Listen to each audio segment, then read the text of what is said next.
Session. Now I think we are short of time.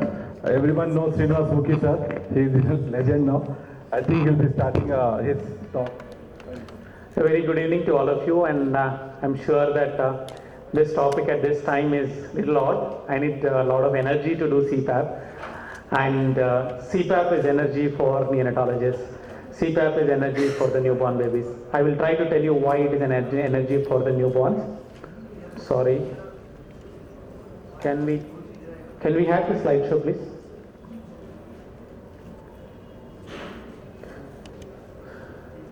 So if you look at this slide, we have nearly 26 million babies are born in our country, nearly 2.6 crore babies are born, out of which, if assuming 10% have respiratory distress, 2.6 million babies will require oxygen or CPAP. And if 20% of babies with respiratory distress require non-invasive ventilation, 5 lakh babies in this country will require CPAP. So this is the data which, and I'm sure not even 10% of the babies are getting CPAP now. It is all over the country, not just in Telangana, but Telangana is ahead. Maybe 25 to 30% of babies in Telangana are getting CPAP compared to other states. Now, what is the physiological basis? Why CPAP has come as a big bang or big therapeutic module for CPAP, respiratory distress in premature babies? The reason is here. We know that the most common problem in premature babies is respiratory distress syndrome. This is surfactant deficiency. Now, to understand surfactant deficiency, we have to know a little bit of physiology. When a baby is born at birth, the lungs are not collapsed, the lungs are open, they are filled with fluid. As soon as the baby is born, the lungs expand because of the crying, the lung expands, the fluid disappears, air goes into the lungs. So when the fluid disappears, if surfactant is not there, the lung collapses.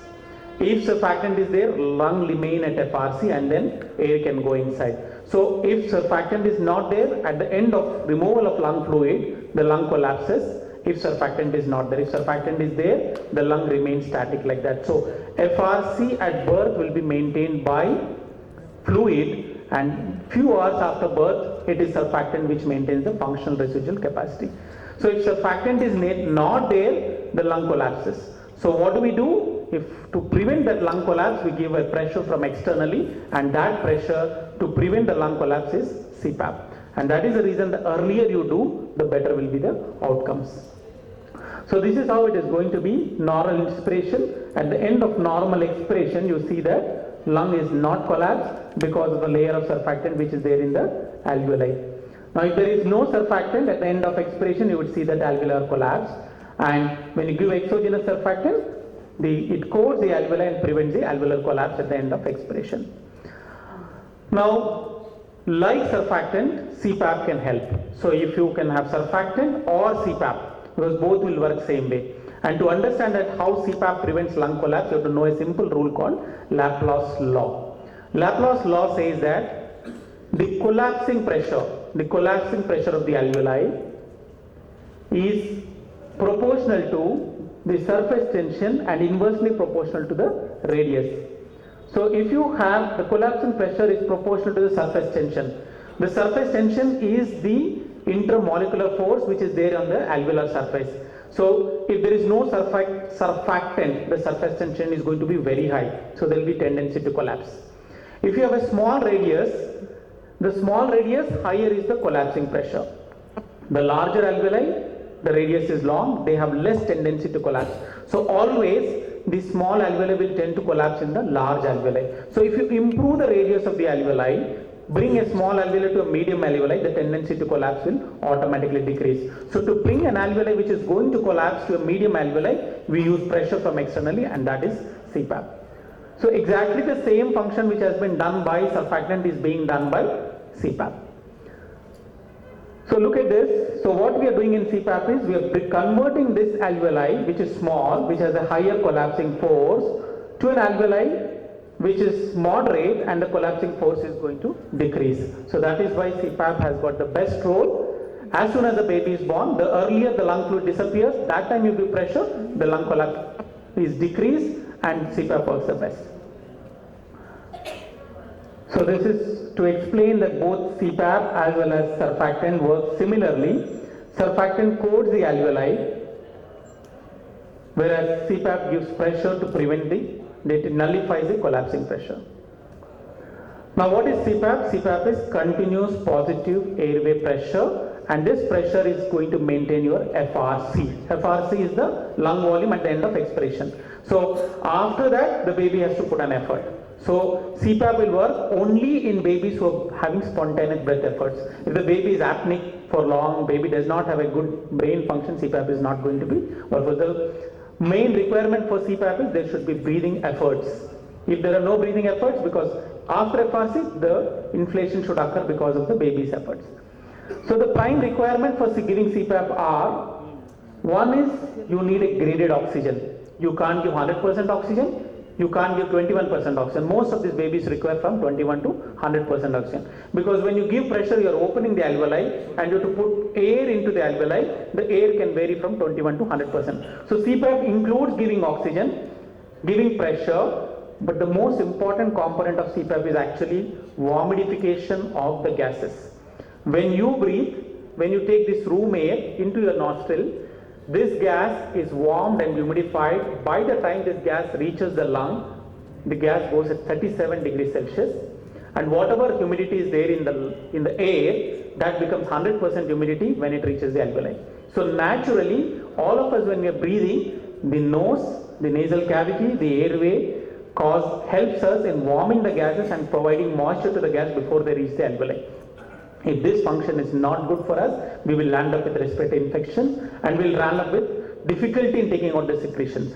So when you give gases to the patients, to the newborns especially, you have to warm and humidify the gases.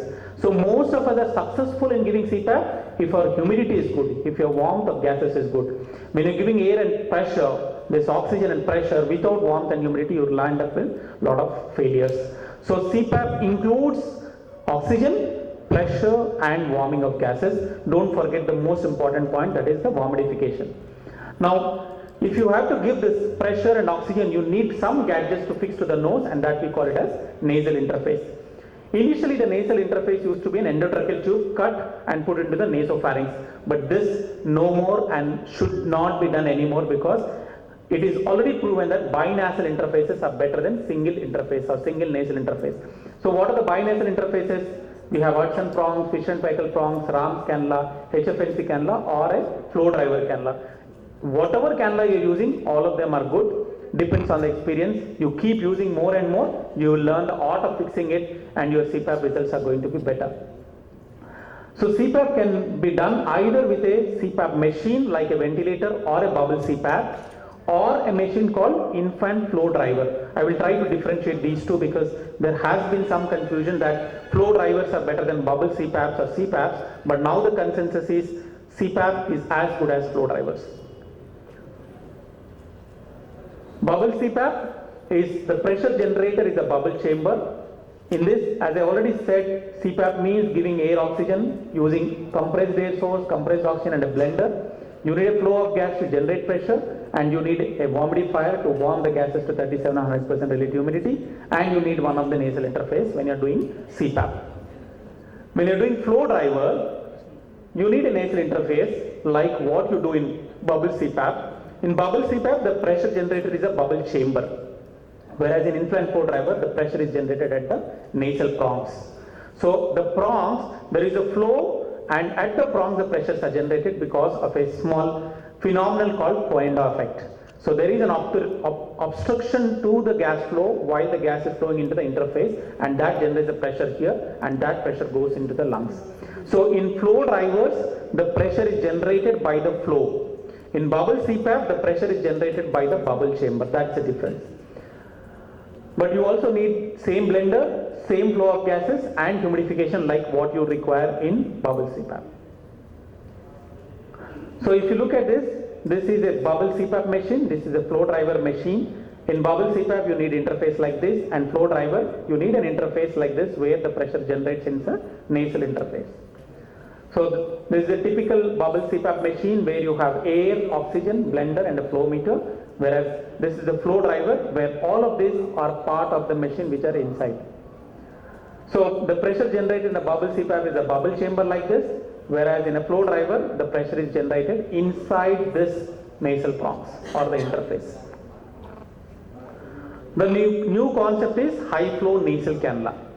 So people equate high flow nasal cannula with CPAP, but now it is proven beyond doubt that HFNC is just warm humidified gases. Maybe there is some component of pressure, but the pressure which is given by bubble CPAP or by flow driver is not given by HFNC. So why this HFNC? Because the nasal interface is much more easier to fix in HFNC. There is a big difference when you give CPAP through the prongs versus giving CPAP through HFNC.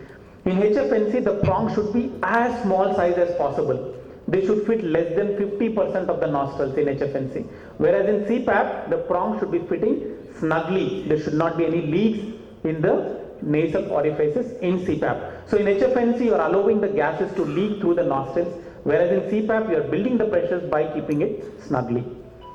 So all the other things are again required in HFNC. You need a blender, you need a flow of gas, you need a bomb modification, exactly like the same, but the difference is the nasal interface here. And in HFNC, the pressure generated is very minuscule or hardly present. Now this is, you can use HFNC either using a bubble CPAP machine like your bubble CPAP, a Fisher & Paykel, or you have a special device to give only HFNC, that is a vapor thumb. Vapor thumb still is not available in India, but bubble CPAP machines can be used as HFNC devices. All that you need to do is you change the prongs of bubble CPAP to HFNC prongs, which are smaller size prongs. Now why all this? Why CPAP is preferred over all the other non-invasive or over-invasive ventilation? Because it causes less ventilator-induced lung injury. We know that it causes less atelectasis trauma, biotrauma, rheotrauma, that is a flow trauma. It causes less volutrauma. You are just inflating to FRC. There is no overinflation. So volutrauma is less. Barotrauma, the pressures used in CPAP is only 4 to 7. So it never causes a pressure trauma. And most lung diseases in newborn are related to oxygenation problem. This is the concept. If the problem was ventilation, CO2 problem, then you need ventilation. If your problem is oxygenation, FRC is the answer. And to maintain FRC, CPAP is the best answer. So that is why newborn lungs, 90% of newborn lungs are responsive to CPAP. Because here the problem is oxygenation and not ventilation. So CO2 is not a problem with us, so that is why ventilation can be taken backseat. Why CPAP is preferred? Apart from physiological benefits, it decreases the need for mechanical ventilation, decreases by itself by 80%. You add on surfactant to CPAP, 90% reduction in the need for mechanical ventilation. It reduces the need for surfactant. CPAP in a unit, that means you are not doing quality neonatal care. So CPAP, if the lungs are already open, HFNC can work like CPAP. So if your lungs are collapsed and you need pressure, then CPAP is the answer. Apnea of prematurity, still bubble CPAP is the only answer. How do we implement CPAP in your unit? If you are still not doing CPAP, how can you make sure that you start learning to do it and how you start doing it in your unit? In a level 3 unit, I think you have to start it. There is no answer. If you are doing ventilation, you have to do CPAP. Then you cannot waste more time. But apart from you are already doing it, then go to the delivery room. You should start doing CPAP in the delivery room. If you are level 2 unit, start CPAP. If 50% of your babies are surviving, VLBW babies 50% can survive without any respiratory support. So why this is important? Because all your other support things should be good before you start taking an intervention like CPAP or ventilation. 50% of VLBW babies can survive only with supportive care. So if you reach that time, then you go for CPAP or mechanical ventilation. So if your referral rate is high, more than 30%, then time to start CPAP. Backup ventilation or transport should always be there if you have only CPAP, because some of these babies, I said that 10 to 20% babies will require ventilation, then you need to shift the baby. Avoid using surfactant in the initial phases, but I think we can add on surfactant once you start learning the art of CPAP. 3 to 4 medical colleges are doing CPAP as a routine. I'm sure some of you will recognize these SNCUs which are in the, sorry. So these are district SNCUs which are doing CPAP. This is near Warangal, this is Nalgonda, Khammam is doing, Sangareddy is doing. These are the medical colleges, Nilafar, Gandhi, Warangal. So it's almost become a norm. So if some of the private practitioners or some people in the district are still not doing CPAP, or in the towns you are not doing CPAP, you are behind time now. You are already 1 year behind time if you are not doing CPAP and doing newborn care. It's already done part of the districts. I think every district has a private NICU now who are doing CPAP. Ventilation may not be doing, people may not be doing, but CPAP everybody is doing in the private NICUs. In our unit, you can see that most of the time we have a unit like this where all babies are in CPAP, ventilators are on the corner sitting there, waiting there for time to see which baby requires a ventilation. So this is the scenario in most of the level 3 NICUs. If you are doing quality neonatal care, this should be the norm. Now, success of CPAP depends on not just one thing, but it is a combination of things. That's why you need a good equipment. Whenever you buy an equipment of CPAP, you have to look for, your concentration should be on looking for good humidifier, which means there should be a servo control humidifier, inline heating, and that should deliver the gas at 37 degrees with 100% relative humidity to the nose. You should have a good blender, and the pressure source is usually a bubble chamber, or it could be a ventilator or a flow driver, but I would prefer a bubble chamber because it's cost effective. Nasal interface, binasal prongs, either Hudson or Mistral or Argil. Disposable circuits are preferred over reusable circuit because the infection rate is going to be higher, and experience is a thing which will help you to get better success. From the baby's point of view, inborn babies give you better dividends because you can start CPAP in the labor room within first few hours. If the baby is covered with steroids, The question and answers will be at the end of the session. I thank Srinivas Mukhi sir. Thank you very much. I request Tejo Pratap sir to give his.